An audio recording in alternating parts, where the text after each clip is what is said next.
Shalom une fois de plus, frères et sœurs. Nous avons encore la grâce de nous retrouver dans une nouvelle émission de partage de la parole de Dieu. Un message d'encouragement pour les peuples aidés de par le monde. Je vais vous dire une chose qui m'a beaucoup touché dans la vie aussi. Dans ma relation personnelle avec le Seigneur, j'ai compris que le Dieu que nous prions, c'est un Dieu des choses nouvelles. Dieu est prêt à commencer encore avec nous. Et c'est à nous de comprendre la pensée de Dieu et la vision que Dieu a pour nous. Nous avons une histoire dans la Bible. C'est l'histoire des deux frères, Ésaü et Jacob, que nous connaissons très bien. L'aîné va perdre sa bénédiction, ce qui est des droits en Israël. La bénédiction revient à l'aîné parce que cela a été volé par son père et par son jeune frère Jacob. Et souvent, quand nous lisons la Bible et quand nous parlons de cette histoire, souvent nous avons l'habitude de condamner Ésaü, de l'accuser.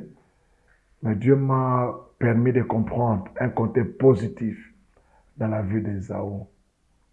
Pendant qu'il pleurait parce que l'héritage est parti, son père lui avait dit que ce que j'ai déjà dit, c'est déjà fait, tu seras toujours derrière ton frère. Et son père va lâcher une parole. En les regardant pleurer, son père lui a dit que non, je n'ai plus rien à te donner. C'est un livre de Genèse chapitre 27, tout cela.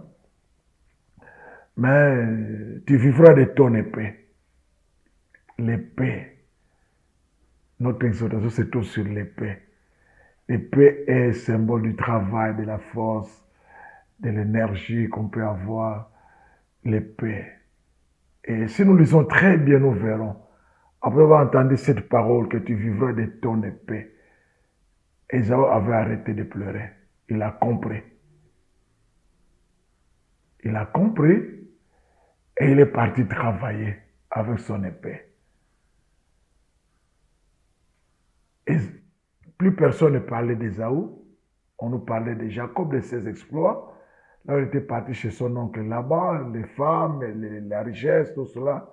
Personne ne parlait d'Ésaü. Seulement au chapitre 33 de Genèse, quand ils vont encore se rencontrer, quand Jacob va décider de rentrer dans la terre de ses ancêtres, ils vont se croiser.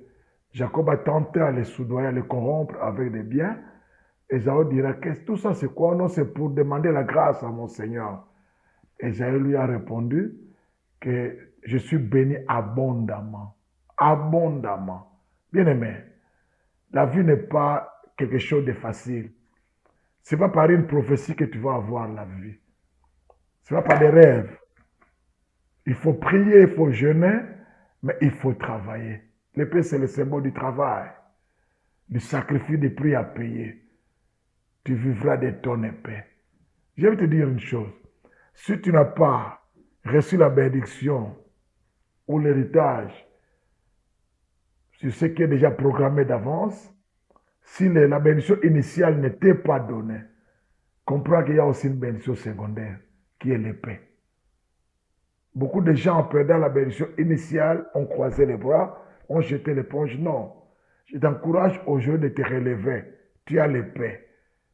Ta main est là, tu peux faire quelque chose. Tu as la tête pour réfléchir, pour penser. Les sons de vie chrétienne qu'on nous a instaurés, des cris, des alléluia, de tout cela, tu seras béni. Dieu tu vas voyager. Non. Il y a le travail. La Bible dit que celui qui ne travaille pas ne mange pas. Personne ne peut arrêter ta vie. Personne ne peut te bloquer si tu appartiens déjà à Christ. Mais toi-même, tu peux bloquer ton futur si tu croisais les bras. Prenons courage. Notre Dieu, c'est un Dieu des choses nouvelles. Il va recommencer une nouvelle histoire avec toi. Crois-le et crois-moi, Dieu le fera. Que le Seigneur vous bénisse.